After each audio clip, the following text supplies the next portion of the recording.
వక్రతుండ మహాకాయ సూర్యకోటి సమప్రభా నిర్విఘ్నం కురు మే దేవా సర్వకార్యేషు సర్వదా.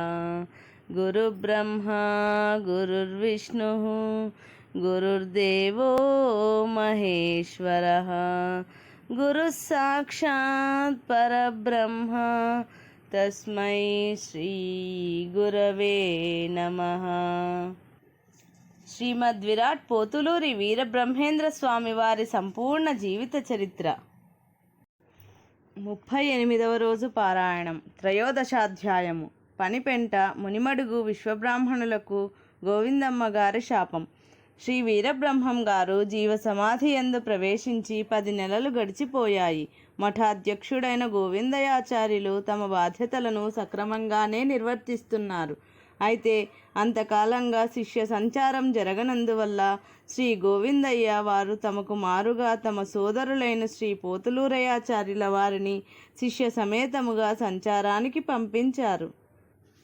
శ్రీ పోతులూరయాచార్య వారు శిష్య సేవక సమేతంగా సంచారం చేస్తూ ఆ వరుసలో పనిపెంట అనే గ్రామమునకు చేరుకొని ఆ గ్రామములోని విశ్వబ్రాహ్మణులకు తమ రాకను సేవకుల ద్వారా వర్తమానము పంపించారు.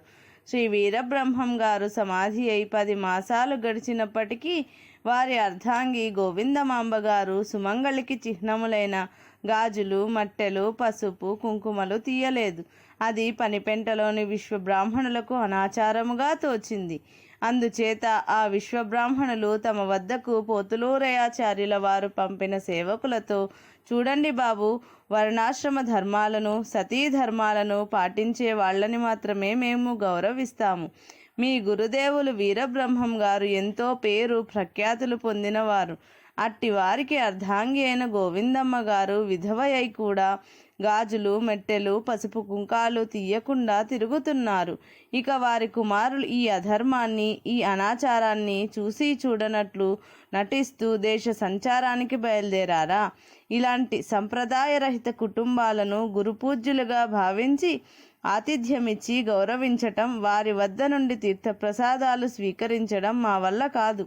ఇలాంటి అనాచార గురువులను పూజించడం మాకు కాదని మీ గురువు గారితో చెప్పుకోండి అని విమర్శించారు. సేవకుల ద్వారా ఆ విషయాన్ని తెలుసుకున్న పోతులూరయ్య ఆగ్రహించాడు. అయినా అది సమయం కాదని భావించి అక్కడి నుండి బయలుదేరి మరొక గ్రామమైన మునిమడుగును చేరుకున్నాడు. ఆ గ్రామంలోని విశ్వబ్రాహ్మణులకు తమ రాకను వర్తమానం పంపించాడు.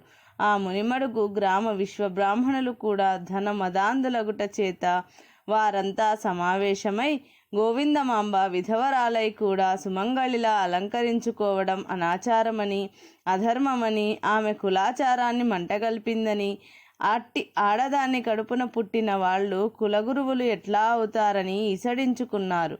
అయితే శ్రీ వీరబ్రహ్మం గారి సమాధి ప్రవేశాన్ని స్వయంగా చూసిన ఆ ఊరి వృద్ధుడు వాళ్ళని వారిస్తూ, అవతార పురుషులైన వీరబ్రహ్మం గారు సమాధి ప్రవేశం చేస్తూ గోవిందమ్మ గారితో నిత్య సుమంగళిగా ఉండమని ఆదేశించడం నా చెవులారా విన్నాను. ఆవిడ మహాపతివ్రత. ఆమెని దూషించడం, ఆమె పుత్రులను ఈసడించడం మంచిది కాదు అని హితవు పలికాడు. అంతటా ఆ ఊరి విశ్వబ్రాహ్మణులు అంతా ఒకచోట చేరి పోతులూరయ్యను పిలిపించి, స్వామి, ఇలా చెప్తున్నందుకు ఏమీ అనుకోవద్దు. మహానుభావుడైన వీరబ్రహ్మం గారి భార్యే ఆచారాలను సంప్రదాయాలను ధిక్కరిస్తే సామాన్య స్త్రీలు వాటిని ఎలా పాటిస్తారు? కనుక ముందుగా మీ అమ్మగారైన గోవిందమ్మ గారి చేత ఆ సుమంగళి చిహ్నాలను తీసివేయించండి. ఆమె చేత వైధవ్యాన్ని పాటింపించండి. అప్పుడే మిమ్మల్ని కులగురువులుగా గౌరవించి మీ నుంచి తీర్థప్రసాదాలను మేము స్వీకరిస్తాము. అంతేకాని విధవరాలైన తల్లిని సుమంగళి అలంకారాల్లో ఇంట్లో పెట్టుకొని మీరు తగుదనమ్మా అంటూ సంచారానికి వస్తే మీలాంటి అనాచారులను ఎవరు గౌరవిస్తారు? ఎందుకు గౌరవిస్తారు? ఎలా గౌరవిస్తారు అని కరాఖండిగా చెప్పేశారు. పోతులూరయ్యకి ఆగ్రహం ముంచుకొచ్చింది. ఆయన తక్షణమే వెనుదిరిగి మిట్ట మధ్యాహ్నం వేళకి కంది మల్లయ్యపల్లె చేరుకున్నాడు. అతడు ఆవేశంగా రావడం గమనించిన నౌకర్లు పరిగెత్తుకు వెళ్ళి గోవిందమాంబ గారికి విన్నవించారు. గోవిందమాంబ చకితురాలై గబగబా సింహద్వారం వద్దకు వచ్చి నిలుచుని కుమారుని కోసం ఎదురుచూడసాగింది. కొంతసేపటికి పోతులూరయ్య ఆగ్రహంతో విసవిసా లోపలికి ప్రవేశిస్తుంటే ద్వారము కడనున్న గోవిందమాంబ కుమారుని వైపు ఆశ్చర్యంగా చూస్తూ, నాయనా పోతులూరయ్య, ఈ ఉదయమే సంచారానికి బయలుదేరి వెళ్ళావు, ఇంతలోనే వెనక్కి తిరిగి వచ్చేశావు, ఎందుకని? ఆరోగ్యం బాగాలేదా? ఆదరణ తగ్గిందా? అని ప్రశ్నించింది. ఆ మాటలకు మరింత ఆగ్రహించిన పోతులూరయ్య చప్పున గోడకు వేలాడుతున్న ఖడ్గాన్ని తీసి, అమ్మా, నీ ప్రవర్తన వల్ల ఇవాళ మాకు తీరని అవమానం జరిగినది.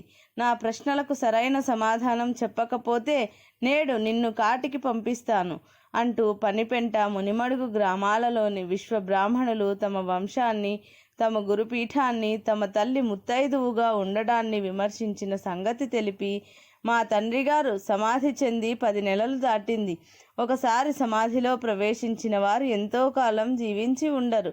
మహా అయితే వారం, 10 రోజులు లేదా నెల రోజులు. కానీ ఆయన సమాధిలో ప్రవేశించి 10 మాసాలు దాటింది కనుక ఆయన నిశ్చయంగా మరణించే ఉంటారు.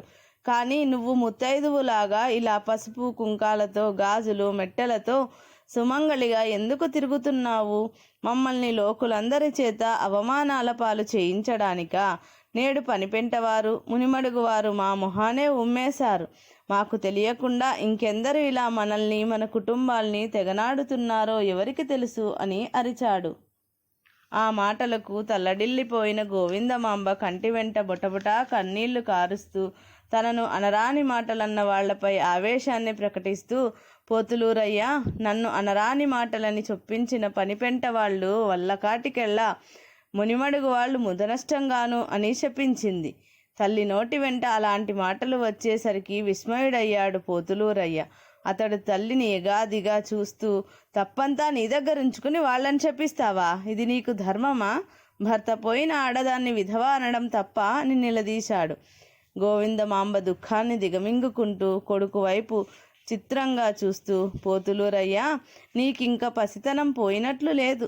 కాబట్టే మీ తండ్రి గారి మహత్యాన్ని గ్రహించలేక ఆవేశపడుతున్నావు. వారు శ్రీమన్నారాయణాంశ సంభూతులు. వారు సమాధి యందు కూడా సజీవులే. వారి ఆదేశానుసారమే నేను సుమంగళిగా ఉంటున్నాను. ఈ జీవితం అంతమయ్యేంత వరకు నేను సుమంగళిగానే వర్ధిల్లుతాను. మీ తండ్రి గారు మాత్రం సమాధి యందు సజీవులై ఉంటారు.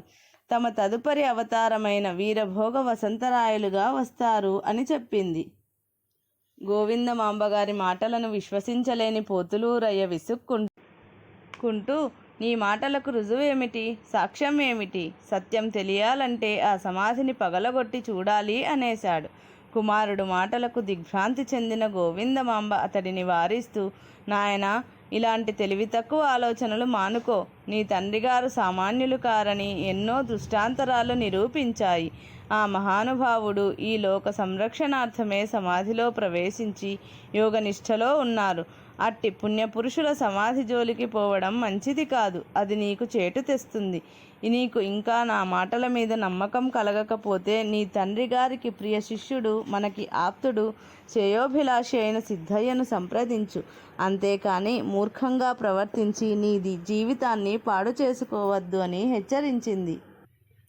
తల్లి మాటలు తలదాల్చిన పోతులూరయ్య ముడుమాలకు గ్రామమునకు వెళ్ళి సిద్ధయ్యను కలిసి తన అనుభవాలను వివరించి, తనకు జరిగిన అవమానాలను గురించి చెప్పి, తమ తల్లి గోవిందమాంబగారి నమ్మకంలోని సత్యాసత్యాలు తెలుసుకోవడానికి సమాధిని తెరిచి తమ తండ్రి గారి ప్రస్తుత స్థితిని గమనించాలని తనకున్నదని చెప్పాడు. పోతులూరయ్య మాటలకు కలత చెందిన సిద్ధయ్య మొత్తుకుంటూ తన కళ్ళతో చూసిన స్వానుభవాలను, శ్రీ వీరబ్రహ్మం గారి మహిమలను వివరంగా చెప్పి, పోతులూరయ్య స్వామి, అంతటి దైవాంశ సంభూతుడైన వీరబ్రహ్మం గారికి పుత్రులై జన్మించడం నిజంగా మీ అదృష్టం. అట్టి అదృష్టాన్ని పొందిన మీరు కుశంకలతో, సందేహాలతో ఆ అదృష్టాన్ని దూరం చేసుకోవద్దు. ఆ మహాత్ముడి సమాధిని పగలగొట్టాలనే సంకల్పాన్ని తక్షణం విరమించుకోండి. అది మీకు మీ వంశానికి క్షేమం కాదు అని చెప్పాడు. సిద్ధయ్య మాటలకు మారు పలకకుండా మౌనంగా వెనుతిరిగి కందిమల్లయ్య పల్లెకు వచ్చేశాడు పోతులూరయ్య.